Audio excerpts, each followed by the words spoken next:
Sia benedetto il nome del Padre, del Figlio, dello Que Spirito soit Santo. béni le nom du Père, du Amen. Fils et de l'Esprit Saint. Amen.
Preghiamo insieme con il Salmo 141. Prions ensemble avec le psaume 141.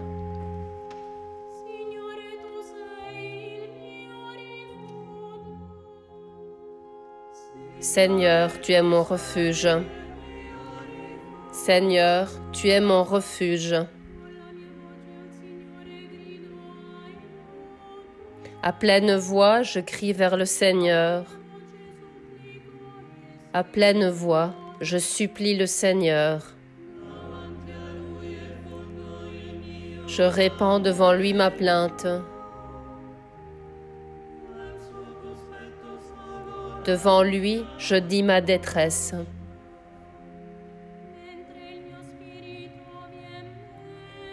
Lorsque le souffle me manque, toi, tu sais mon chemin.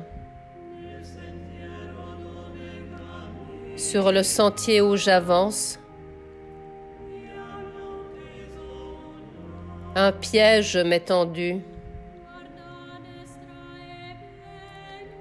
Regarde à mes côtés et vois.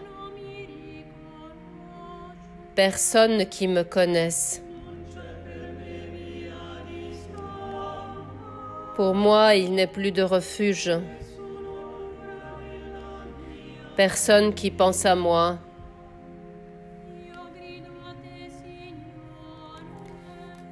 J'ai crié vers toi, Seigneur. J'ai dit, tu es mon abri, ma part, sur la terre des vivants. Sois attentif à mes appels. Je suis réduit à rien. Délivre-moi de ceux qui me poursuivent. Ils sont plus forts que moi.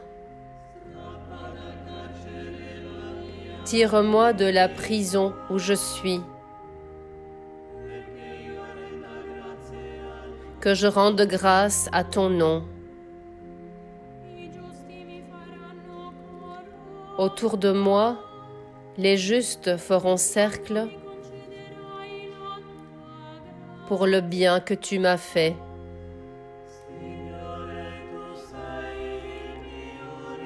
Seigneur, tu es mon refuge. Preghiamo insieme con il Salmo 142. Prions ensemble avec le psaume 142.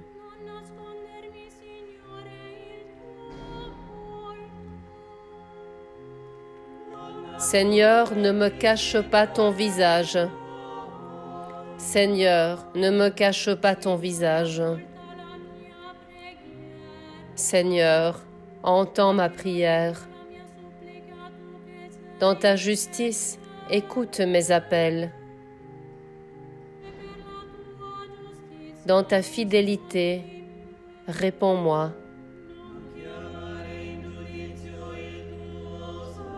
N'entre pas en jugement avec ton serviteur.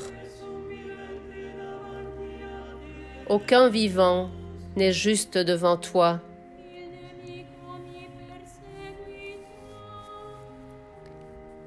L'ennemi cherche ma perte. Il foule au sol ma vie.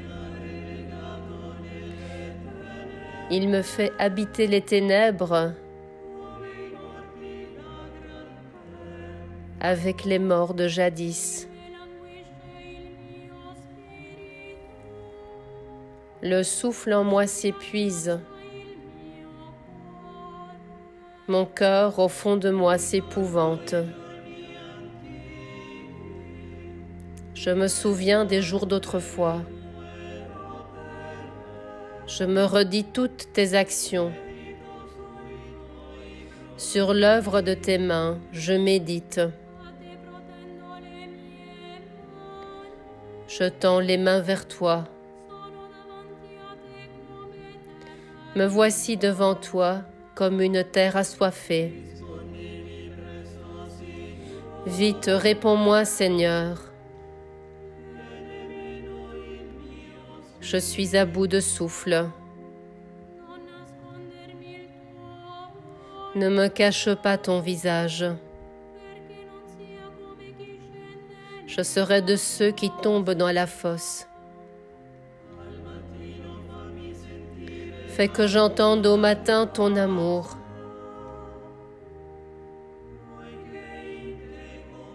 Car je compte sur toi. Montre-moi le chemin que je dois prendre. Vers toi, j'élève mon âme.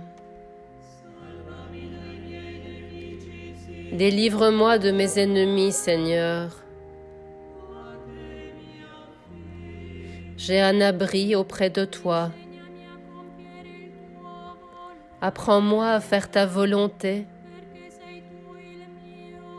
car tu es mon Dieu. Ton souffle est bienfaisant, qu'il me guide en un pays de plaine. Pour l'honneur de ton nom, Seigneur, fais-moi vivre. À cause de ta justice, tire-moi de la détresse.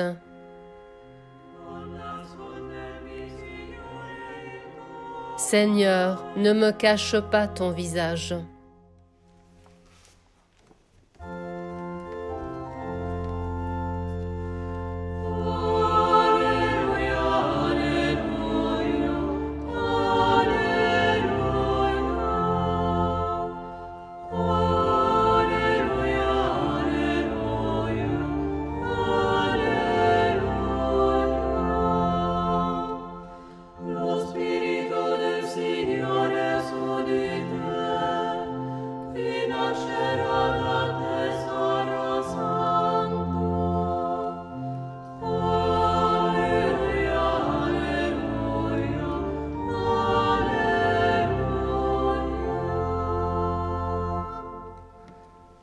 Dal Vangelo secondo Matteo al capitolo 7. De l'Évangile selon Matthieu, chapitre 7.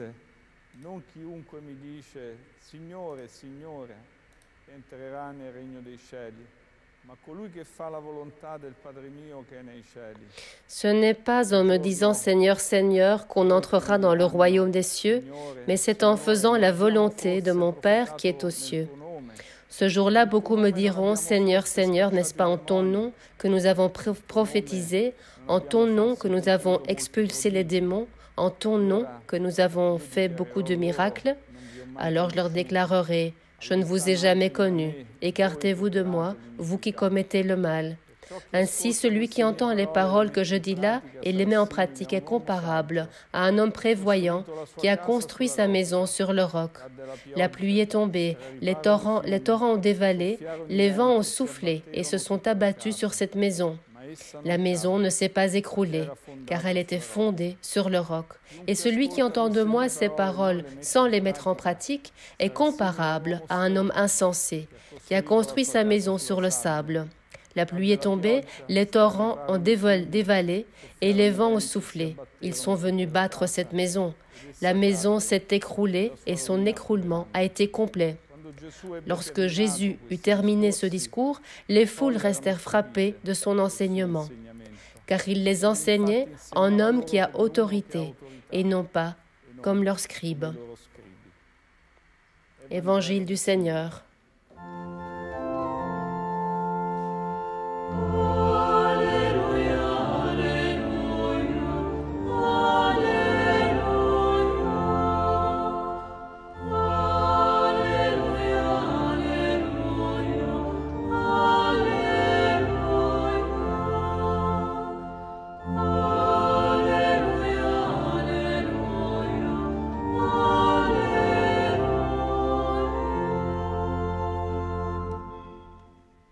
Chers frères et sœurs, nous avons entendu la parabole racontée par Jésus, une parabole que nous devons tenir à l'esprit, celle d'un homme intelligent qui construit sa maison sur le roc.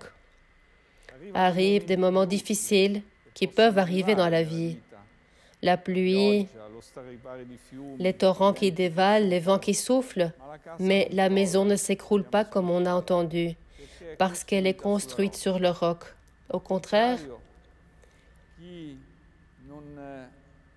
celui qui ne construit pas sur le roc, celui qui n'écoute pas les paroles de Jésus, qui ne les met pas en pratique, est semblable à cet homme insensé qui a construit sa maison sur le sable. Et dans les moments dramatiques, la maison s'écroule et son écroulement a été complet. Les deux maisons semblent égales. Le Seigneur ne donne pas d'informations particulières sur les maisons, seulement sur les fondements sur lesquels elles sont construites. Mais elles ne sont pas égales, car le fondement est différent. Celui de l'homme insensé n'est pas construit sur le roc, mais sur le sable, et ne reste pas debout avec le temps. Quelle est cette maison dont parle Jésus ? Nous pouvons penser que la maison est la vie. Oui, la maison est la vie d'un homme ou d'une femme. C'est notre vie. Et par cette parabole, par cet enseignement, comme il disait, il enseignait avec autorité, l'autorité de quelqu'un qui nous aime. Le Seigneur veut nous enseigner à bien vivre, à fonder notre vie sur un roc qui est sûr, construit sur un fondement qui ne vacille pas. Même dans les moments difficiles, la tempête, comme nous tous sommes en train de vivre en cette période, pendant cette pandémie. La maison, c'est aussi la communauté des disciples, notre vie personnelle. Mais c'est aussi la communauté des disciples, l'Église, c'est la maison de Dieu, c'est la vie des croyants. La maison peut être comprise de beaucoup de façons différentes, mais ils expriment tous l'idée de l'accueil aux autres, de l'ouverture, de la stabilité d'une vie. Parce que la maison, c'est le lieu de la stabilité, mais aussi de l'accueil. Avoir une maison veut dire être stable.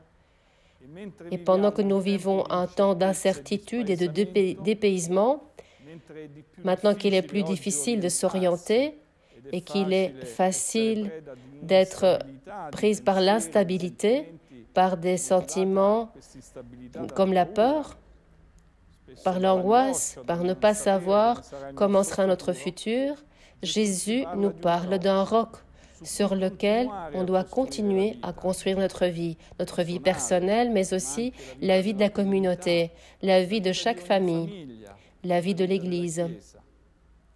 Le roc a différentes significations dans l'Écriture. C'est là où boit le peuple d'Israël dans le désert.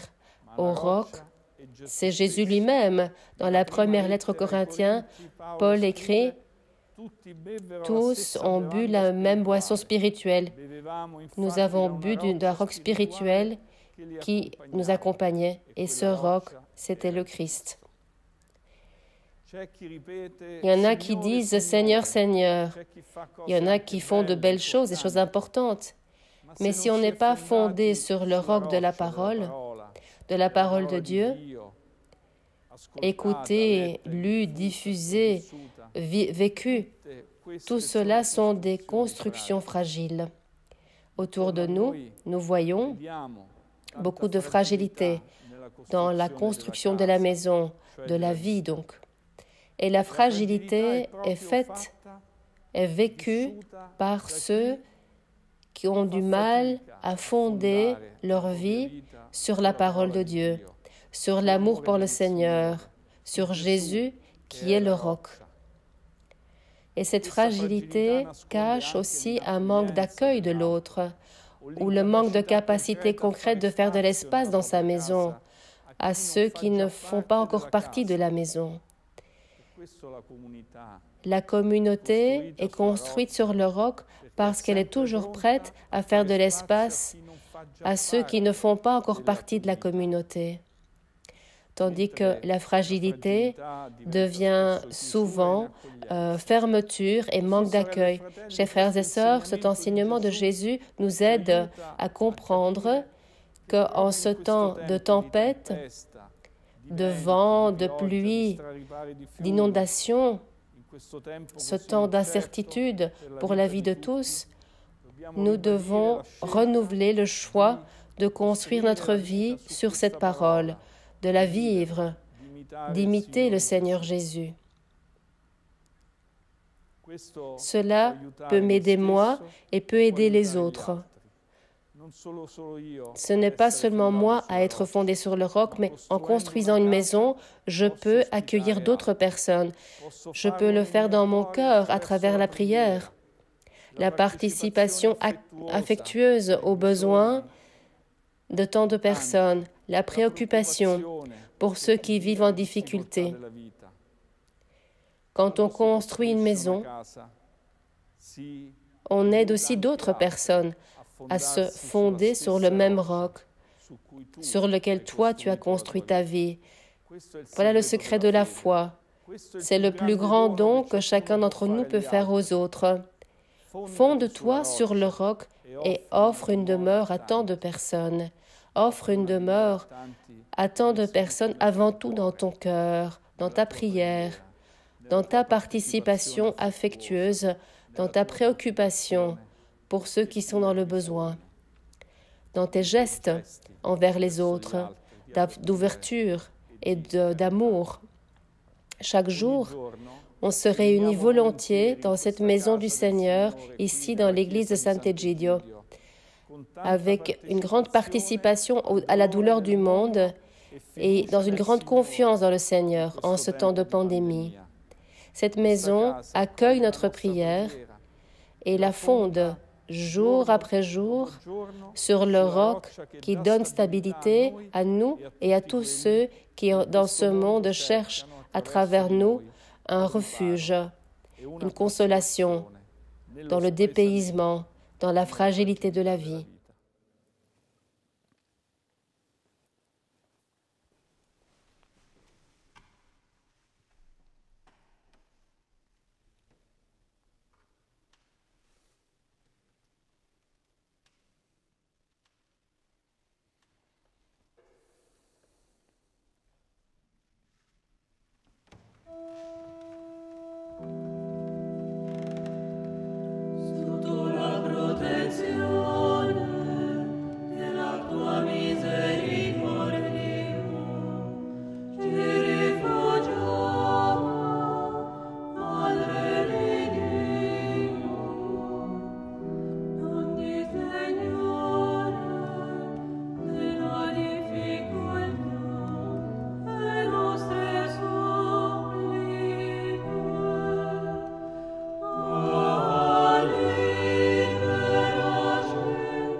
Seigneur, apprends-nous à prier.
Sainte Marie, Mère de Dieu, qui a conservé en ton sein celui qui vient sauver le monde, qui a construit la maison de ta vie sur le roc de la parole de Dieu, qui a vu grandir à côté de toi l'ami des pauvres, des malades, de ceux qui sont seuls, de ceux qui sont désespérés, reçois notre prière.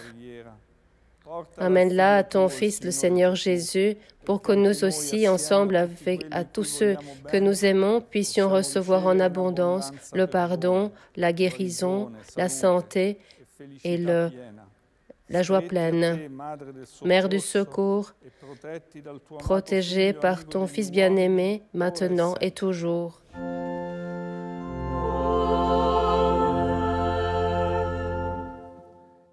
Et Marie, Mère de la paix, nous donne sa paix.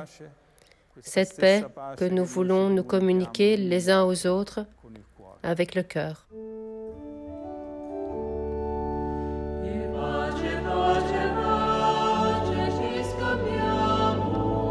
Salute, pace